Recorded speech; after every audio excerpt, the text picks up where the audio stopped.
So, I woke up this morning just not feeling well at all. I'm congested. My nose is plugged up. Sneezing, just all up in my brain. Sinuses. Nate, give me that hammer. What, Nate? Give me the hammer. Then put it away.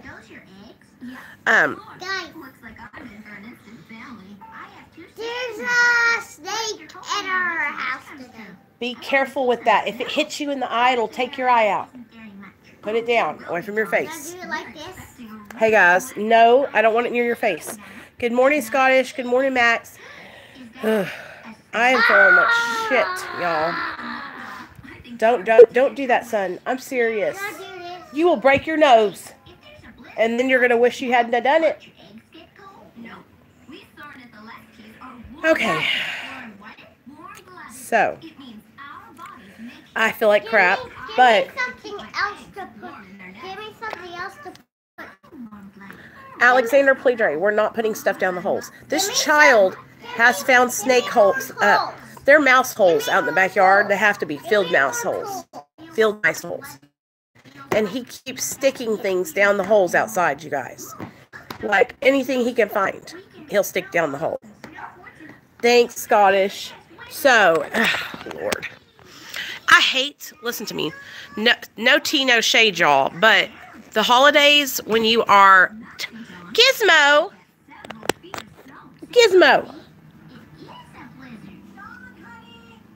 excuse you. Anyway, the holidays when our kids are off and they are wound up tight because, of course, like all his friends that he usually plays with and stuff are on vacation at their different family members' house. So he's just here, literally driving me insane. I love you. You're the best. Don't do that. So, yes, Gizmo is a very cute dog. She's very big, and she's such a good girl. Say hi to everybody, Gizzy. Say hi. I love her. I love you. I love you. She has a very, like, kind of mentally retarded kind of vibe about her because she was hit by a truck when she was a baby. Like, hit by a truck. And almost died. And Neil saved her. And now she's kind of special. So that's our special dog. Then let me show you Jeddah. Jeddah, say hi, buddy. Hey, say hi. Do you see yourself? Say hi, everybody's. Oh, sweet girl.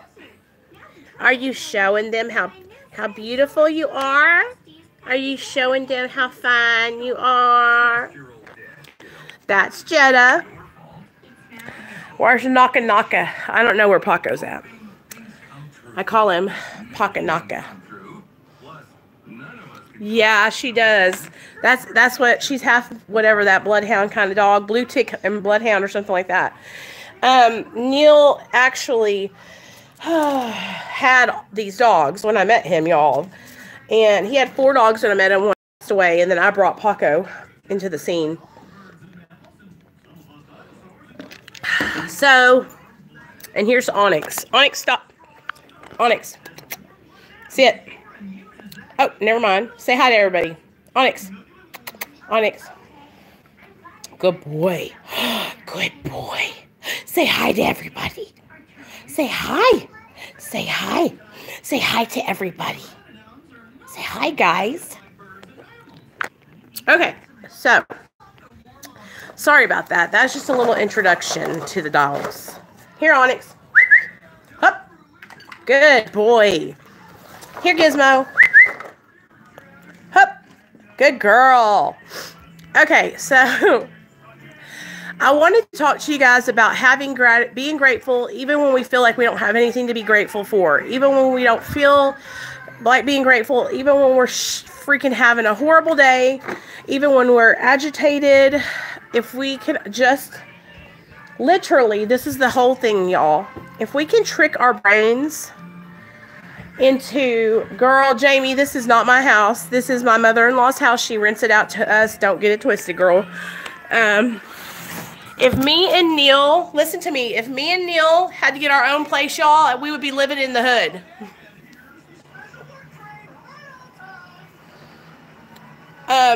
Neil's mom rents this house to us because whenever me and Neil got together, we were living here upstairs in the bedroom upstairs, and his parents were building a new house. So they built a new house and we moved them out and we stayed. Hey! But we pay rent. We pay $1,000 a month for rent here.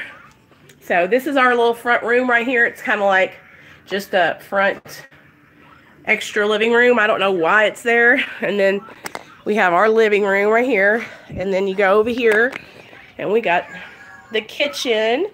And then back there is that little playroom that Nate's always in. And then the computer room that I'm in sometimes. And then we got this bathroom, half bathroom right here with the washer and dryer. And then upstairs is all the rooms that I'm normally in when I'm doing my live streams, like the bedrooms and stuff like that in the bathroom. Nate! Oh, mercy. Y'all, you know that you're getting the hound dogs all excited.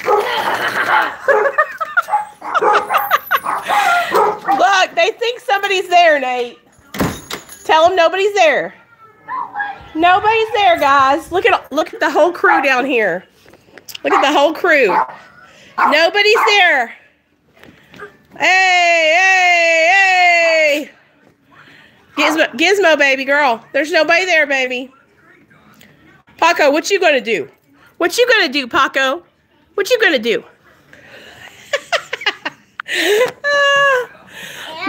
Chaos. Chaos, Max. Let me share with you guys why I say,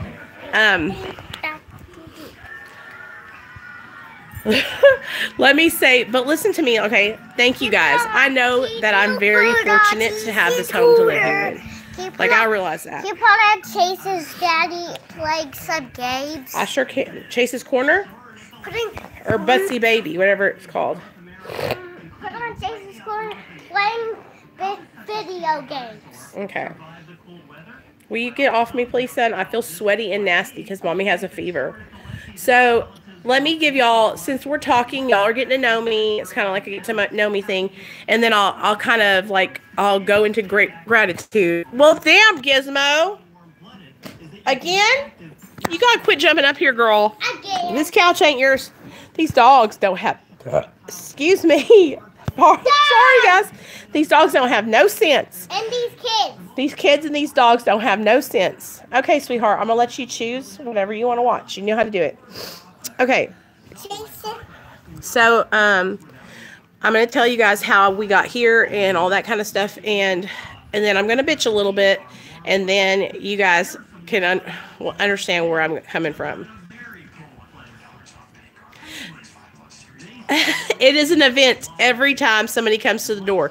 It is. That's what I mean, you guys. Okay. So, like I said, me and Neil, we moved. Okay. We've been together for 7 years, okay? The first year we were together, I was living with some friends on the couch.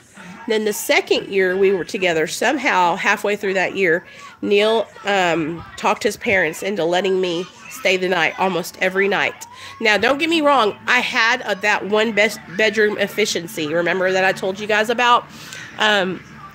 The really nasty kind of like crack apartment. The one where I ran into the alarm and knocked myself out and peed on myself. There's a story time. If you haven't watched that one, it's in my story time playlist. Anyway, hey Nikki, I had that apartment rented, right? But I would stay here every single night, almost every single night, except for the nights that I had to work at the bar because I was working at Cajun's Bar and Grill. So I would be there, you know, on the nights that I wasn't here. So I could go into work, and then I would catch a little cab home. Neil would stay here with his parents, and then he would come pick me up in the morning, and I would come over. It was a whole production, you guys, to be able to see him and be with him. Okay, so then, let me plug my phone in.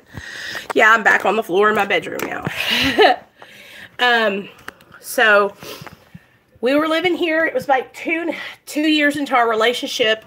And one day I was downstairs, and Neil's dad looked at me. I was in the kitchen, and he looked at me and he goes, "Are you pregnant?" And I was like, "Hell no." It made me so mad. I was offended. Because what pregnancy meant to me back then was, you're getting fat. You know what I mean? Oh, we did, girl. Because listen, from the time me and Neil laid eyes on each other, you guys, hey girl, hey Makila, we never wanted to be apart. We have loved each other since day one. Even though we were sick in our addictions, like, it was more than that, you guys. Like, I've been with people who I just used with, you know, and then and Neil was not that. It was like, the day I met him, I knew that I was going to marry him.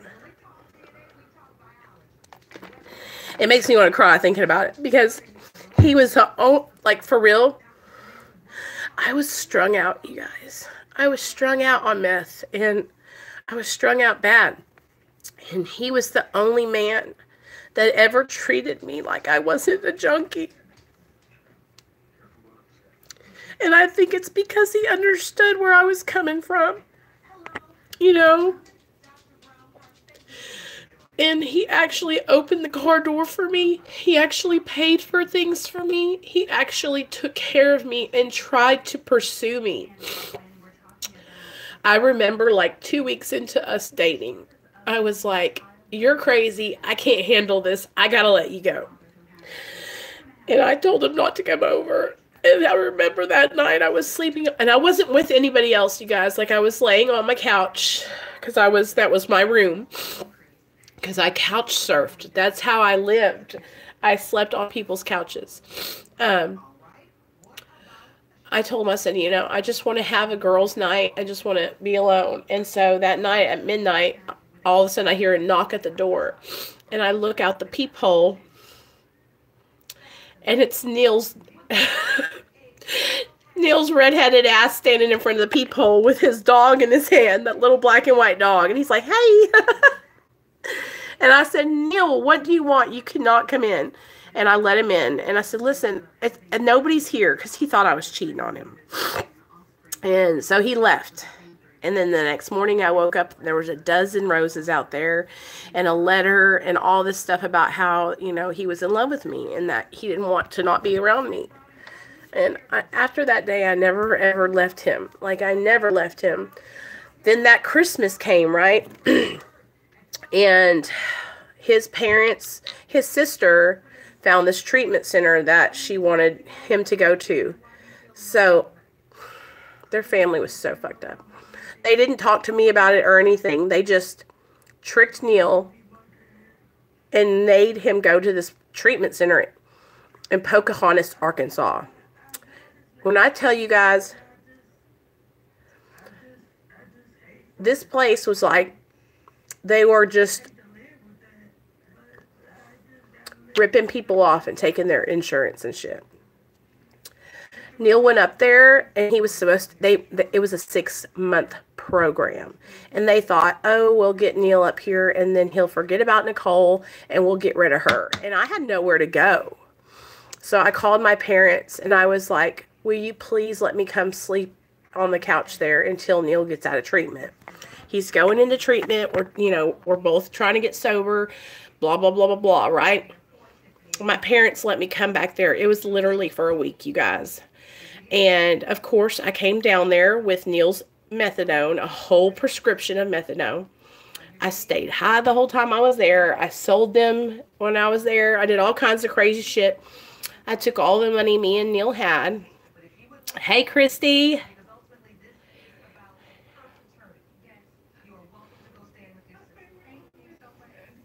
No, I haven't watched Dr. Dre's videos.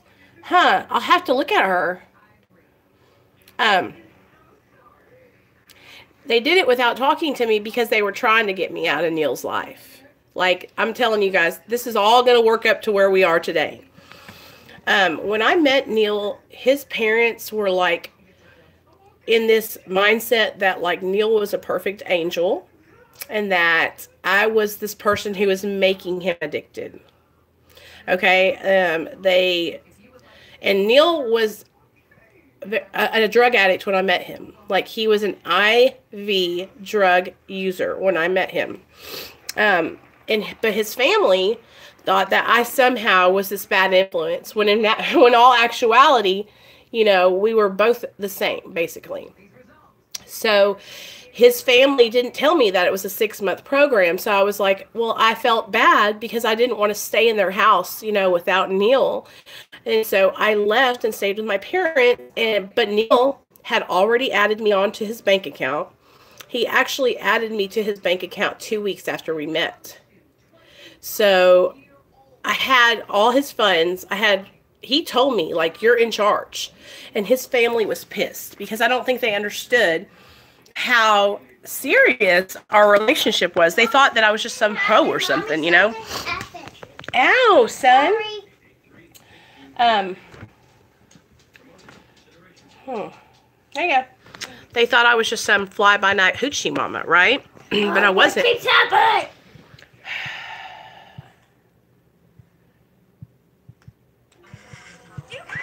Okay. Can you go a little bit farther away so that I don't have to hear that? Let's get over it. Slip. Thanks, baby. Love you. They thought I was just some girl that was, like, easy to get rid of. Little do they know. So Neil was in this horrible treatment center, you guys. I'm talking like, it wasn't because he wasn't willing to change, because we wanted to get sober. We knew we were dying. We knew we were losing our lives. And this is before I got pregnant. And Neil ended up leaving, like, after 2 weeks of being there. He came back down to Little Rock. His parents would not let him come back to his house. So that's when we went to our little apartment and lived in our little apartment. And here's how his parents were, though. We went to live in our little apartment and be away from them, but then they wouldn't stop coming over and, like, bringing us stuff and, like, trying to check in. And it's like, okay, like, you guys have to stop and leave us alone and let us build our own life and let us, like, hit rock bottom if we're going to hit rock bottom. But here's how the deal was. My mom and my dad tried to talk to his parents and tell them, like, you're just enabling them. You have to let them, right? Because his mom could not relinquish control. She wanted to control him and still does to this day. So they would come over and, like, bring us stuff like a new mattress or a TV. I mean, what was that? What was that? Don't do that. I mean, they would, like, bring us stuff over that was, like, expensive and kind of, like, try to get in and see what was happening and stuff. And you guys, I'm not even going to lie. Like, we were still getting high. We were really fucking up over there. But they weren't allowing us to hit rock bottom because every time we would fuck up, they would come over and rescue us and let us come over and stay the night and feed us a meal. And I think what had happened is, like, at this point, Neil's sister and his sister thought that I was just going to, like, disappear, you know, and that she was going to somehow get me to leave by telling me about his ex-wife. And Neil has been divorced from his ex-wife for, like, 20 years. They were actually married when they were, like, 21, and he's 41 now.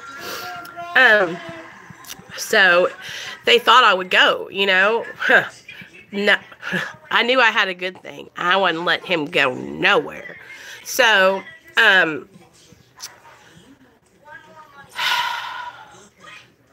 finally, we just got to this point where paying for that apartment, because I was staying at his family's house all the time, was just like a waste.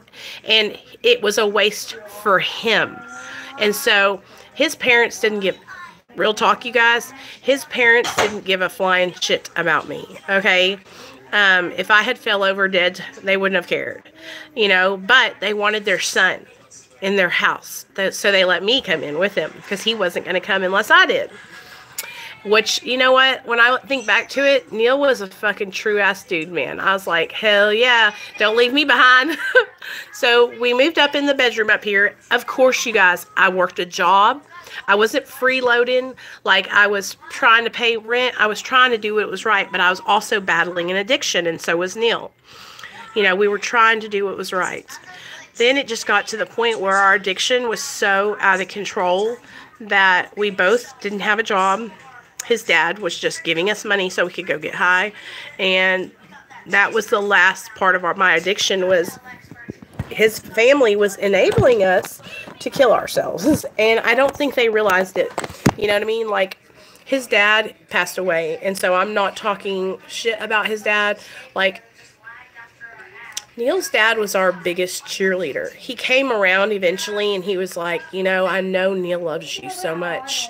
And he goes, he apologized to me and told me, you know, I know that you're not a bad person. But his mother, Lord. So our addiction got so bad. Right, Nikki. I mean, it's so bad. So then we ended up getting pregnant. And this is where, like, shit started hitting the fan. So we got pregnant, and then his mom went into even more hardcore hover mode, right? See, so this is the deal. Neil rescued me, you guys, from being, like, homeless, couch surfing, having nowhere to go. Like, I was just at the rock bottom. Then here comes this guy. We hit it off. He fucking rescues me from, like, homelessness, you know? And his family actually, like, allows me to come in and live here. Now, it was really uncomfortable. I knew they didn't like me. I knew they didn't want me here. But I had nowhere to go. You know what I mean? So I did my best to be respectful, but I was also on drugs. You know what I mean? So I ended up getting pregnant, and that's when shit really started hitting in the fan, because Neil's mom was trying to almost, like, tell me how I should be with my pregnancy, which, I mean, I knew I wasn't supposed to be doing drugs, you guys. It was just like, she didn't know that I was doing drugs. They didn't think I was, but I was. You know, it was bad. It was bad. So after Nate was born, his parents stayed here for, I think, 6 months, and then they moved out because they had their house built, and we had the house to ourselves, and, you know, everything. And Nate was here, and his mom could not stay away. After they moved out, I would come home, and she would be here in the house going through stuff, and I would catch her, like, over at our house. Hold on, bub. And finally, I would get so angry, and I would tell Neil, like, this was after Nate. This is after Nate went to the CPS, and he was just about to start coming home for weekend visits. And his mom was, like, kind of trying to come over and make sure things were okay, and, like, just control. I'm telling you guys, like, if this woman could have access to our bank account, she would. Like, she has the money that Neil's grandma left him, and she controls that money. Like, she will not, you know, let him have it. Which, I'm his wife.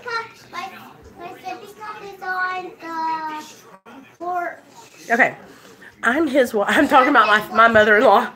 I'm his wife, and that's what, you know, that's what has really pushed me to make sure I got a marriage license and everything, because it was almost like I had no say in anything because I wasn't married, you know, to him.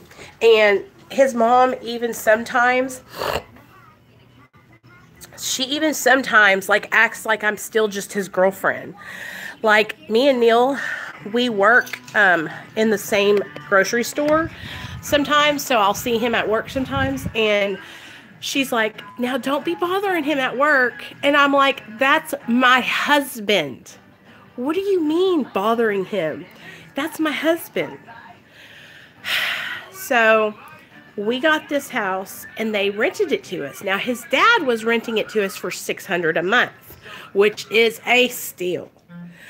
But, you know, that wasn't going to last for long because his dad passed away, and then it went up to $1,000. So now we pay $1,000 a month, but that's for everything. That's for the electricity, everything. That's for everything. So that's why I can't buy a new camera. That's because you guys, like, seriously, no shade, but $1,000 a month, like, if we were buying this house, it wouldn't be that bad, you know what I mean? But we're only renting. I know it's family. Hey, Bobby, I know it's family and everything, so we'll probably, like, be able to stay here for longer than we would if we were just renting it from a regular rentor. Yeah. Well, because when his dad passed away, she was like, you know, I'm going to need you guys to pay more. But this house is huge, you guys. Like, it is a huge house. But with a huge house comes so much responsibility. Let me just tell you guys, like, it is so much work to keep up with the front yard, to keep up the backyard, to make sure it's clean, to dust all these damn windows, to freaking Windex everything, to make sure the dogs don't shit and piss everywhere. I mean, it is like, I would never want, real talk, I would never want a house this big that like, for me, like, if I had to choose a house to pick out, I am a simple woman. I do not need all this room. Here you go.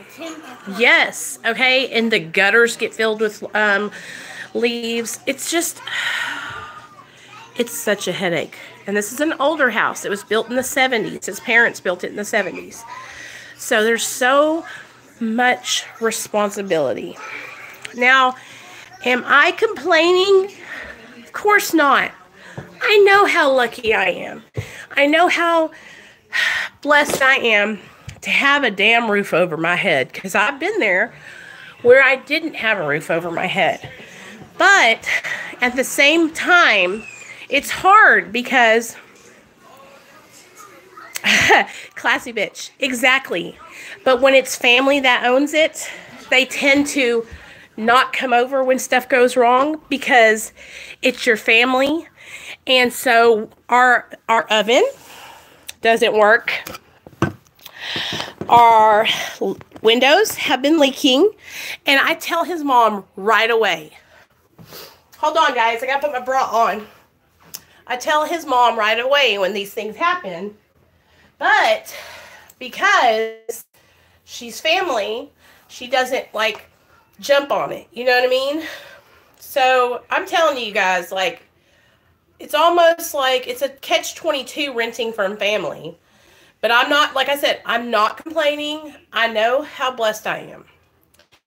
And believe me, you guys, like, coming to this big of a house after living on couches for a house is so big. When I first met Neil, I thought, wow, you guys live in a mansion. Because the house I grew up in, when I was a little girl, oh my gosh, was a one-story house, 3 bedrooms, 2 bath, you know, just a regular house. You know, this is freaking too much. So that's the story of how we got into this house. Now, am I complaining? A little bit, yes, about being in this house because it's so damn big. But, right, country brick home. That's the kind of house I grew up in with my parents when I was little. It was a red brick house, carport, playroom, you know, 3 bedrooms, 2 bath, me and my sisters and my mom. It was perfect. And Dad, this is just so overwhelming. Like, really it is. But I digress. I'm blessed, and I know that. So, Yes, I'm in a fat, and I'm in a white tee, and I look like a fucking huge beast, but we're not going to even worry about that right now. So, I'm going to wash my face, and all that stuff. I just feel so shitty today. So anyway, let me just tell you guys about how me and Neil's mom have, now I talked all that shit. Now let me tell you about how our relationship has improved since I've gotten sober. Okay, so she used to come over all the time, just show up at the house, right? I'd be like, Dad, stop coming over.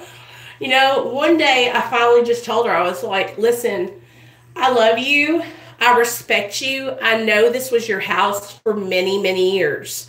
So I understand the attachment to it, right? But I need you to let me have my own home, my privacy.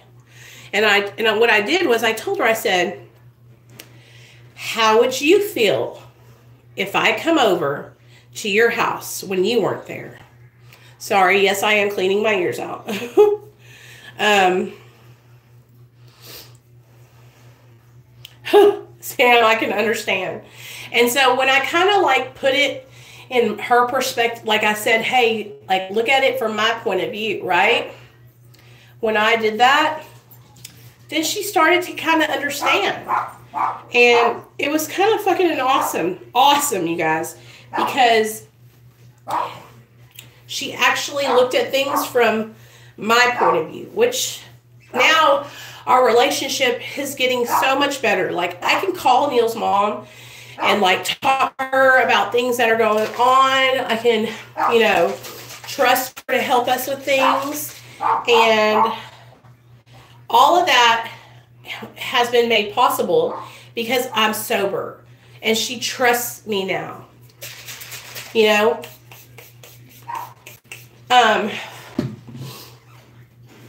there was a long time where she wouldn't even like be alone with me. Like she could not trust me. And so it feels good. It feels good to have that support. Right. Well, she did get offended at first, right? And we had a little argument in the living room downstairs because she was here when I got here. But her husband, when he was still alive, talked to her about it. And then she started to see things from my point of view, which was pretty freaking awesome. But that's the only complaint, you guys, that I have about this house is that it's just so much, it's so much responsibility, you guys. This kind of house is for a family who is established, who has their shit together, whose husband doesn't work all the time so he can do yard work and things like that. And it just needs some upkeep. But like I said, I'm not complaining. I'm just sharing with you how I feel about that. We're getting high together. Ever try to put the blame on you? Yes. So here, I was talking about that earlier, but I'll kind of talk to you about it. I'll go more into depth about it. So when I first met Neil, he was already addicted to drugs. He was actually prescribed methadone, and he had been on it for years when I met him, 3 or 4 years. He was prescribed 360 methadone 10 milligram a month. So that's 10 tens a day, I think. So he was prescribed that, or something, 12 a day, or I don't know. He was prescribed that, though. 10 milligrams, 360 a month. So he would get this huge bottle, you guys, every month. And he would go into his doctor, take a drug screen every month, and get his prescription. And he had been doing that for 3 years. Like when I met Neil, he was way addicted to opiates. He had been addicted to opiates for years. But the thing about it was, he's always like done really well on maintenance medications. Like when he was on methadone, He just wasn't doing a program with it. So that's why he couldn't stay sober. Like, he was okay on opiates, but he would do other drugs. And so that's why, like, I kind of get aggravated with people when they talk about Suboxone and methadone, like keeping us sober, because it's not the truth. If you're a drug addict like I was, then you abused everything, not just opiates. And you would get addicted to everything. So the minute you can get a chance to do something different, you'll do it, you know, and that's what was going on with Neil, because he wasn't working a program. But I remember the first day we went out to eat with them, you guys. Oh my gosh. We went out to this Mexican restaurant called El Portón, right? And it was me, Neil, his mom, his dad, and his friend Corey, which was this crazy black guy who was like Neil's best friend, but he was also a drunk, like an alcoholic, bad. And we were all out to eat, and Neil's dad was so mean to me, I started crying.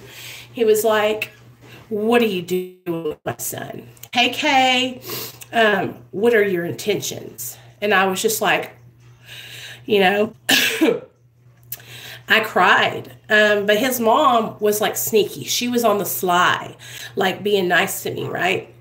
Well, she didn't say anything mean to me then. But afterward, after we had started dating, that's when she started kind of like feeling, I guess, like I was making him use, which makes no sense whatsoever, because like I said, when I met him, he had been prescribed methadone for about 3 or 4 years. And before that, he was on Suboxone. Neil was probably one of the first Suboxone trial patients. That's how long he's been on maintenance, you guys.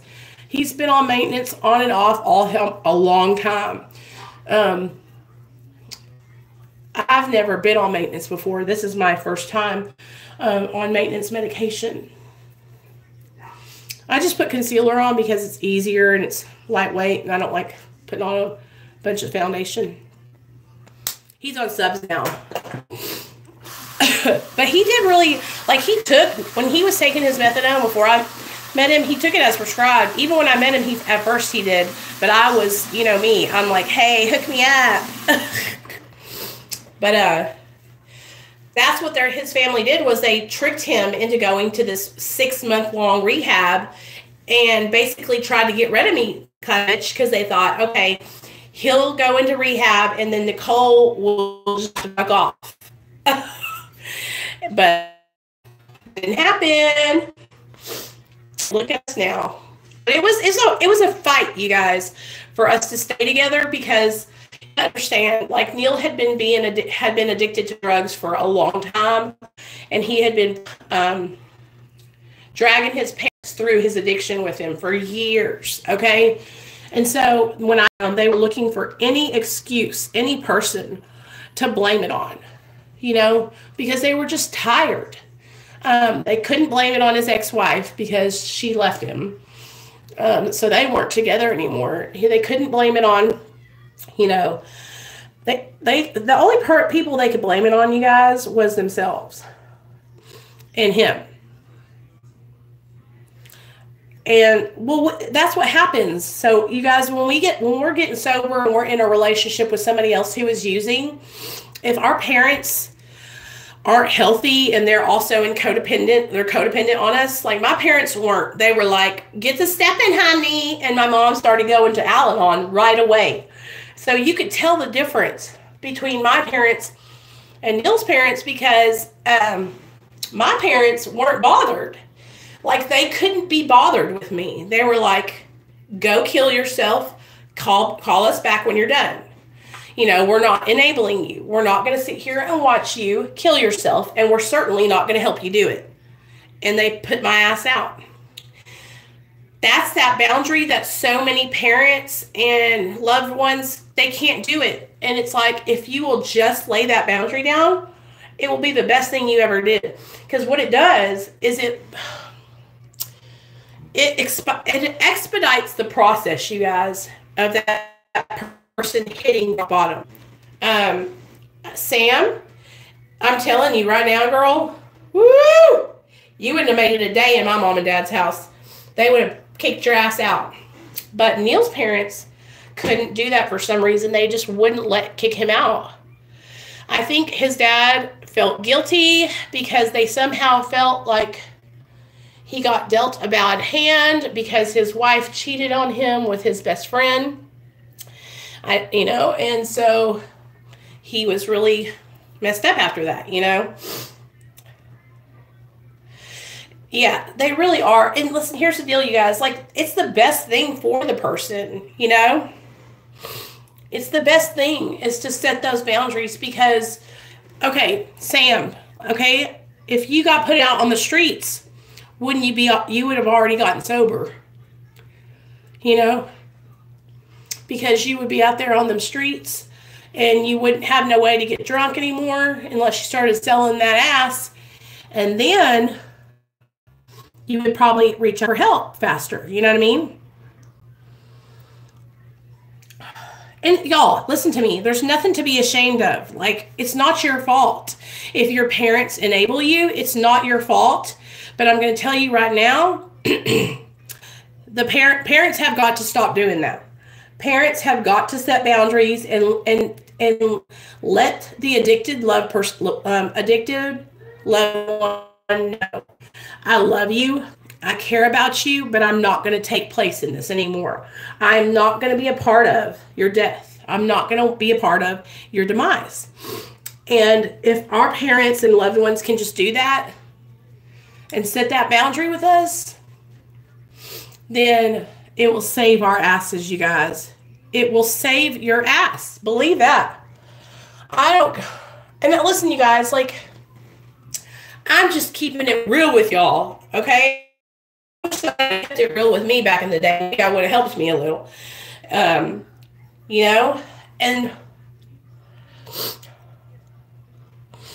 if my parents had allowed me to stay in their home while I was using drugs, oh my God, y'all, I never would have stopped.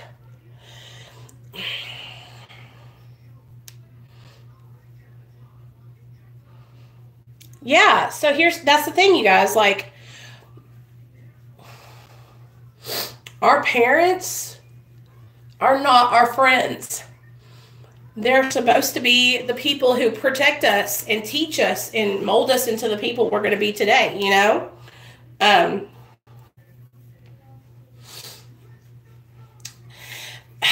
don't want to be mean, but if Neil's parents, and I'm going to talk about Neil because I don't want to say it to you guys because I don't want you to get offended. But if Neil's parents had just stepped off, let his ass hit rock bottom, then Neil might have gotten sober a long time ago. And we might not be in the situation we're in. You know what I mean?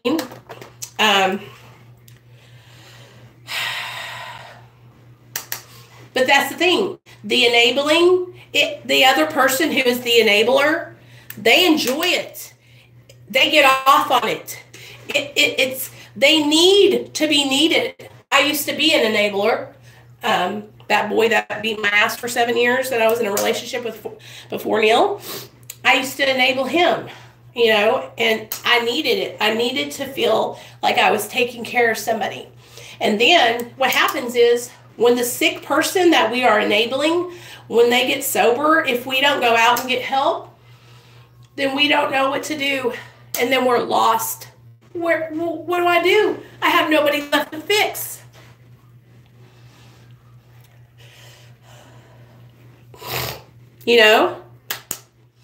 What would I do if I don't have anything to fix? One of my subscribers messaged me on Instagram, and she has been struggling with her alcoholism. And she messaged me because she has been hiding liquor in the laundry room and around the house. And she thought that she was really tricking her old man, right? But the other day he confronted her and told her, like, I know you're drinking. You're not tricking me. And so she messaged me because she's, of course, we think We think we're fooling everybody. But in all actuality, you guys, the only person we're fooling is ourselves. Everyone knows.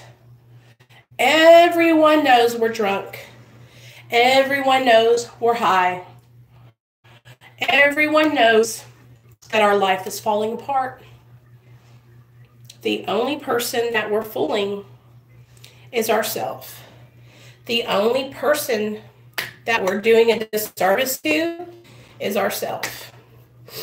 If we just get out of our own way, reach out for the help, take the, then things would change.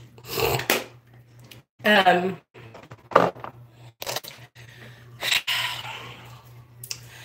used to think that I had everybody fooled. I'll talk about myself, okay?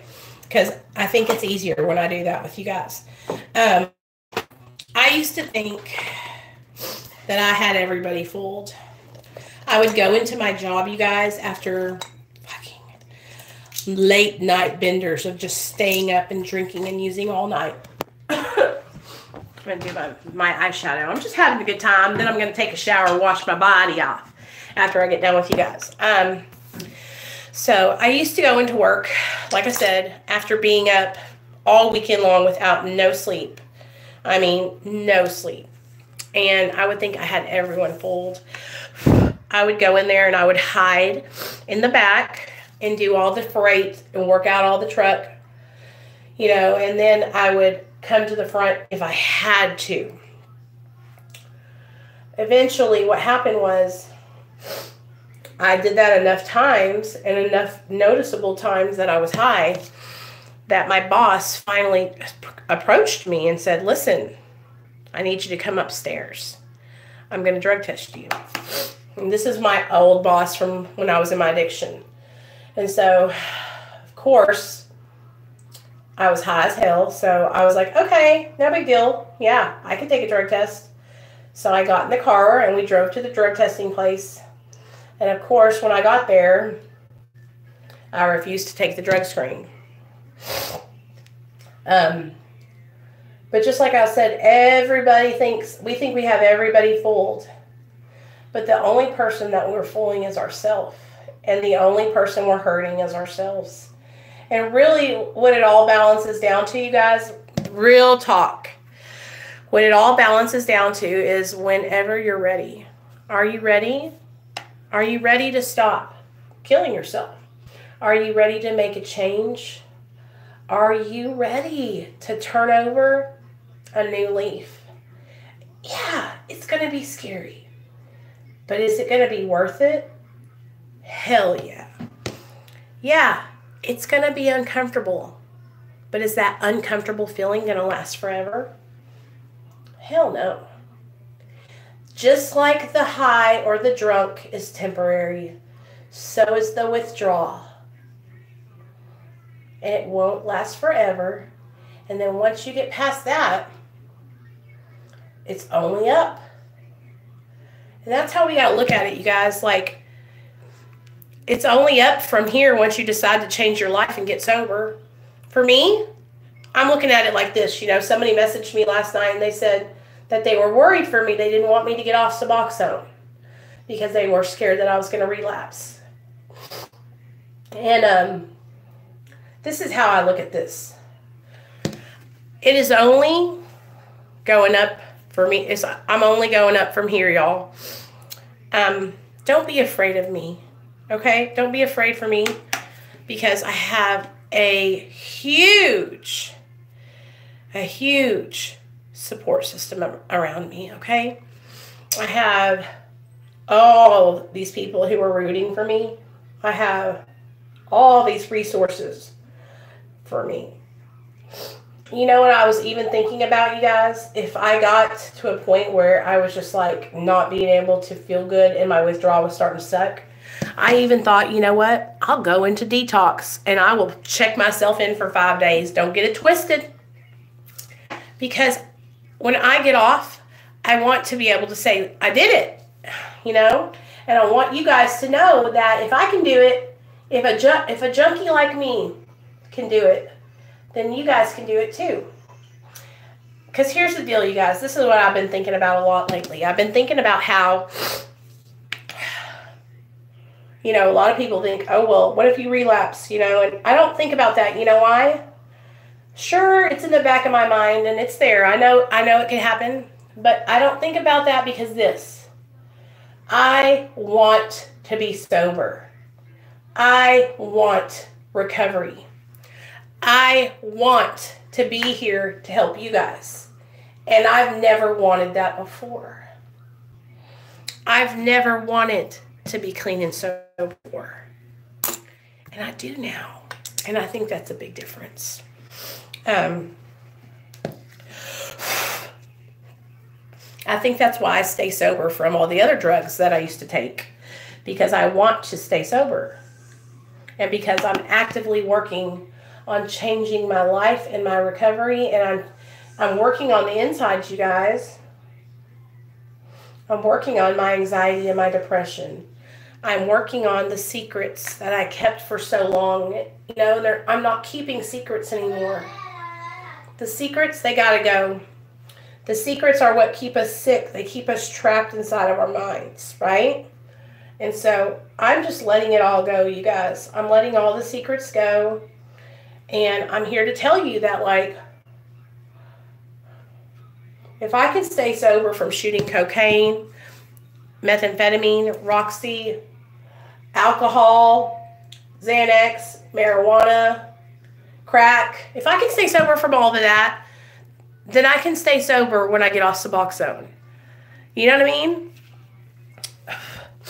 Just like you guys can too. We're doing like a really pretty, just like, this is like a beautiful just wash of orange all over the lid. And then I think I'm just going to go in with something real. Hold on, guys. That's kind of what I wanted to do. Okay.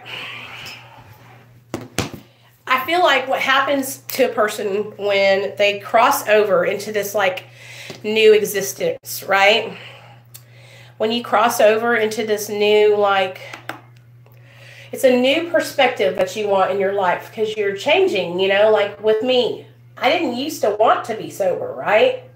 I used to like want to be high. I wanted to be high, you know, like I liked the feeling produced by drugs and alcohol. Did I want to ruin my life?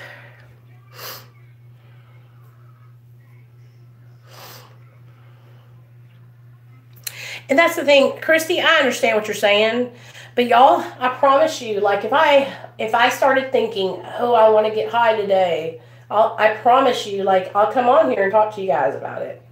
I promise, okay? But I'm telling you, like I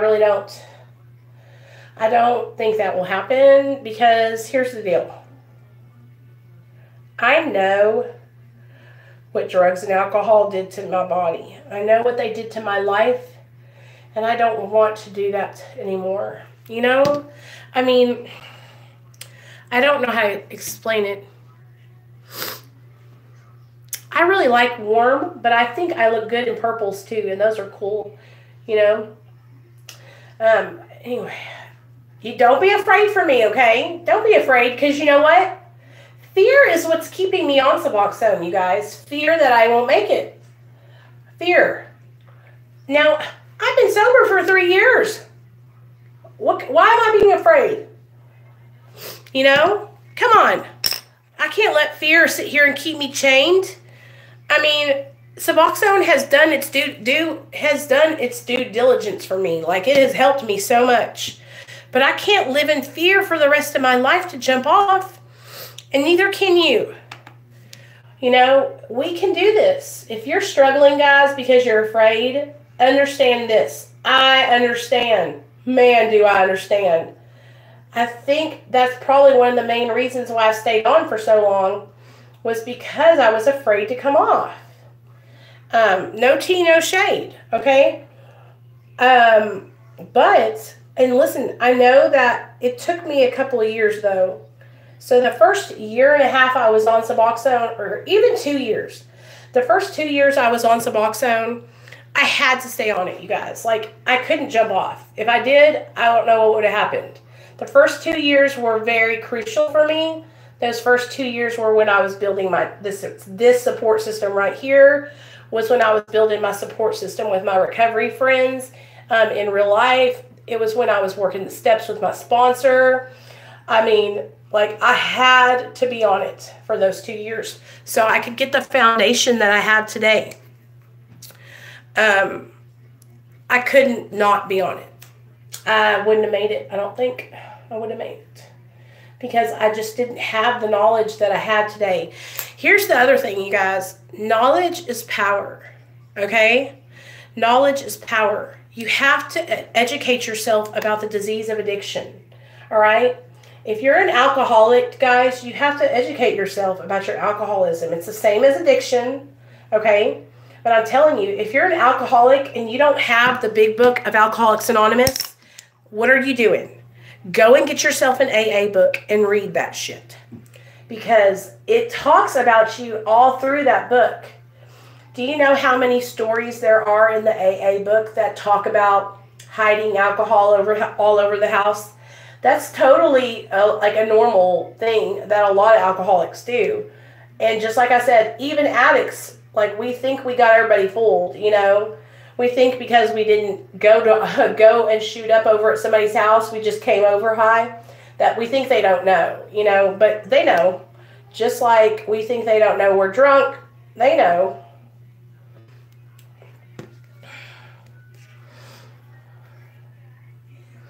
And that's the thing, like, listen here, guys. I have been down through there. Like Sam just said, was my life handed to me on a silver platter? No. Okay? Ever since I was a little girl, my dad taught me how to work for shit. Did I have a good family life? Yes. Was my parents good parents? Yes. But we were just a regular family, you guys. Like, we had our issues. We had our drama. You know, we had our, you know, family fights. We had my sister who was sick with bipolar. You know, we had my other sister who came out as a lesbian, and which is not a big, you know, no tea, no shade, again.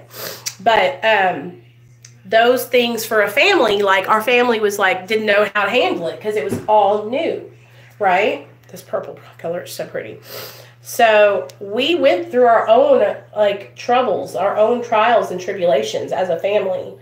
And I didn't know how to cope with that shit. You know, just like a lot of you guys might be going through trials and tribulations with your family. And the reason you picked up drugs and alcohol is because you don't know how to cope with that shit. And I'm here to tell you that it is possible to learn new coping skills, and it is possible to change your thinking. Okay? Yes, I'm still an addict. I will always be an addict. But today, I'm focused on my recovery. I'm not focused on my addiction. I'm focused on working in recovery and helping others, and that gives me so much purpose, you guys. Like, this channel right here, this channel, damn. This channel gives me so much purpose. I mean, I could cry just talking about it. Don't cry. This channel helps me stay sober, okay? I'm not even going to lie. This channel helps me. When I'm not feeling like myself, I get on and I talk to you guys and make a video. Okay, I'm looking kind of fiery. Fiery, you guys, fiery. Fiery with a little purple.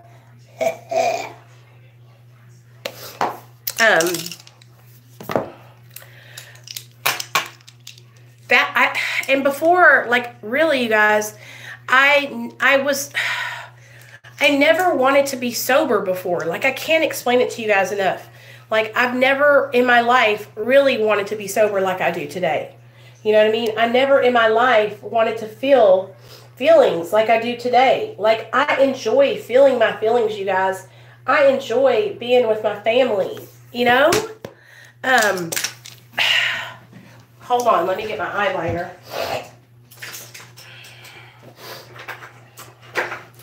Do y'all understand what I'm saying? Like, when I was in my active addiction for the longest time, I was in my active addiction because I didn't want to feel feelings. And this eyeliner is the best. Physician's Formula. I didn't want to feel. And so that's why I use drugs and alcohol, because that shit fucking numbed me out, right? Hold on, guys. Now, I've had trauma in my life. I was raped when I was in my early 20s. I was raped. Like, raped. I don't know why I'm saying it like that, but like, it was fucked up, okay?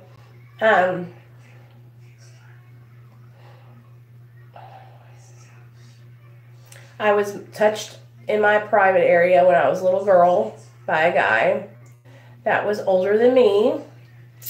And I never told anybody about it until I was 14. And then when I finally told my mom, she was like, why didn't you tell me, you know?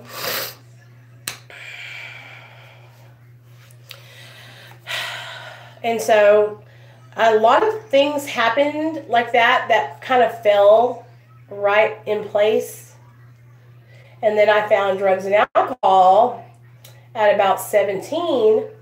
And so here I am, this girl who is insecure, who has been sexually molested, and who doesn't know what to do, right? And here's the substance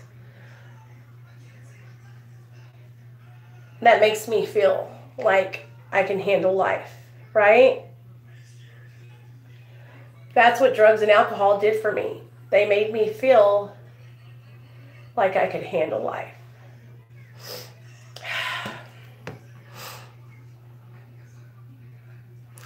Well, I got the Emily out.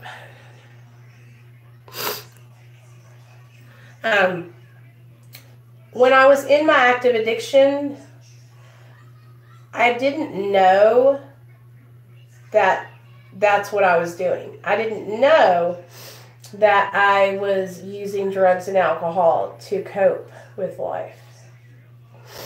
If you had asked me back then, what was I doing? I would tell you I was just having fun.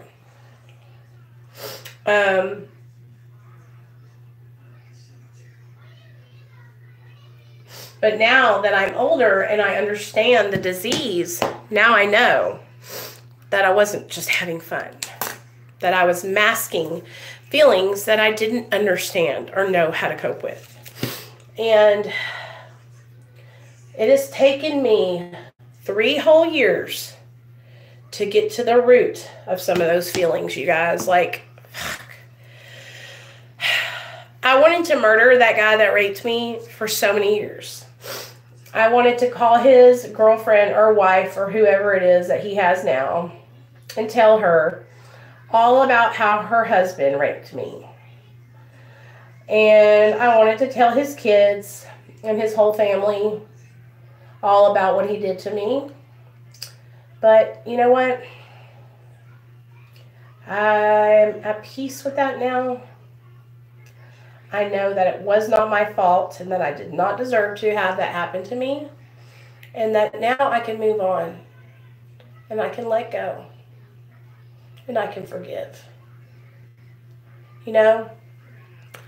I'll never forget it. You know, it's going to be something that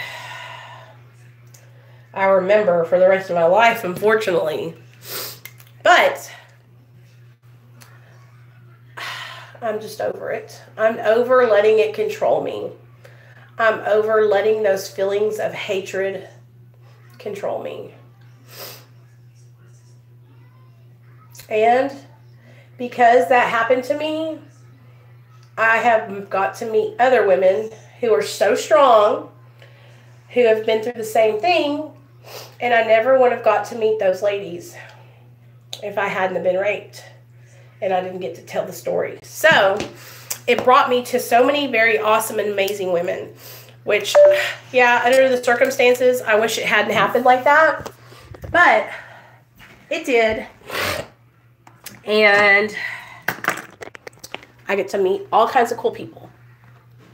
because now I get to share my story with you guys. Oh my gosh, you guys, I feel like shit. Like my nose is just, ugh. But, so let's get to the point, Nicole. Oh, hold on, Christy. I didn't see what you said. Tomorrow will be day 1 for me again in my sober journey. What better day to start than Jesus' birthday? And yeah, girl. And so, listen, it's hard during the holidays because everybody is like drinking, and especially for alcoholics. Like everybody's drinking and like celebrating, but you can do it. You know, you can do it. I'm telling you, Christy, you need to get yourself a sober alcoholic accountability partner. Did you go to any of those meetings? Hey, Sandra, where have you been at?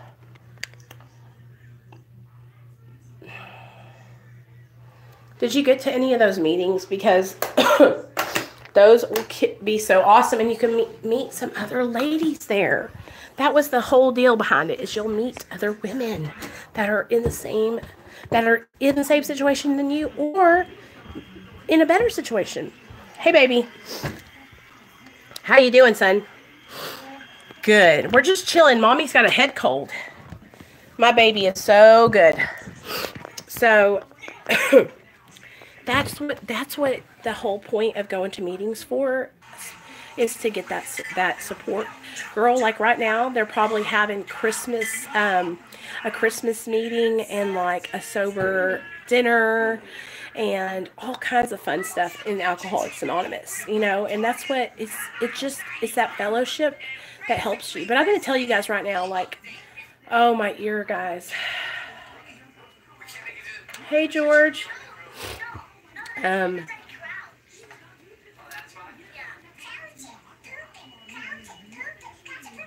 Staying in a recovery during the holidays is difficult.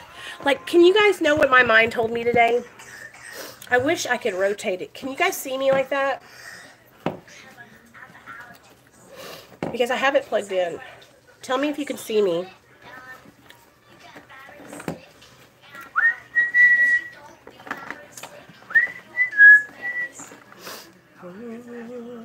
No, I guess you can't. Damn it. Can y'all not see me when I rotate it to the side? Hold on.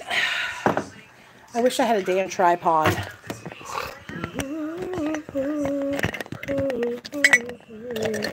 Okay. Can y'all hear me? Sorry, but y'all are in a cup. So,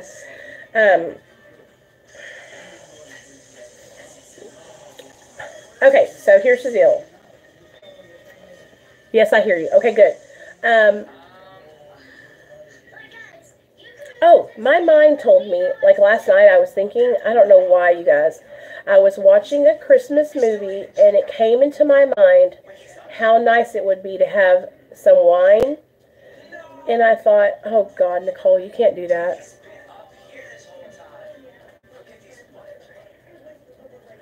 Yes, see, Sam, that's perfect. Sam, she's on Instagram. That's how I talk to her. Hey, Christy, can I give Sam your Instagram handle when we get over there so she can talk with you? See, you guys can be each other's sober support. You guys can do this together. And y'all aren't in the same city, so that would be good because y'all can talk, you know, and text each other and say, hey, girl, day one. You know?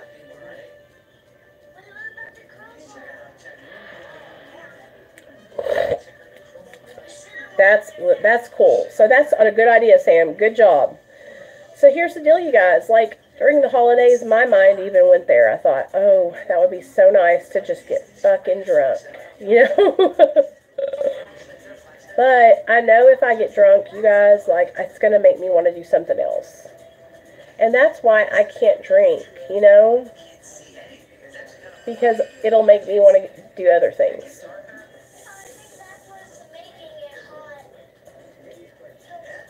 But see, it happens to me too, you guys. Like, I get those thoughts in my mind. I just don't entertain them. Y'all understand? Like, I don't toss those thoughts back and forth. You know what I mean? Like, it'll come into my mind, I'll think it, and then I'll toss it out.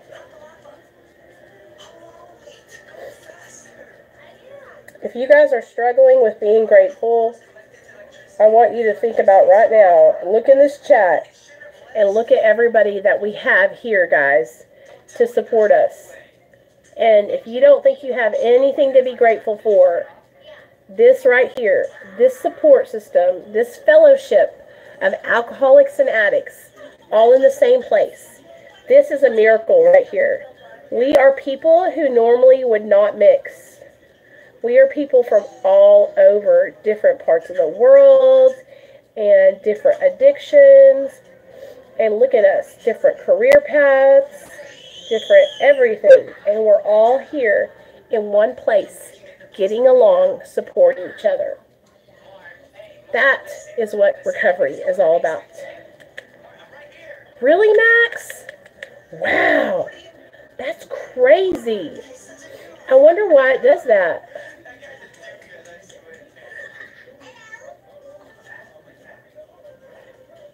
So, I don't want to hear anybody saying that you don't have anything to be grateful for.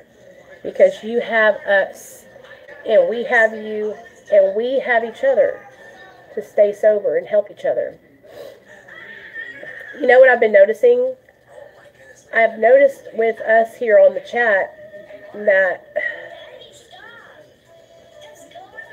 I feel like the people who want to be here for the support come, and I think that there's silent listeners that watch and get the support too.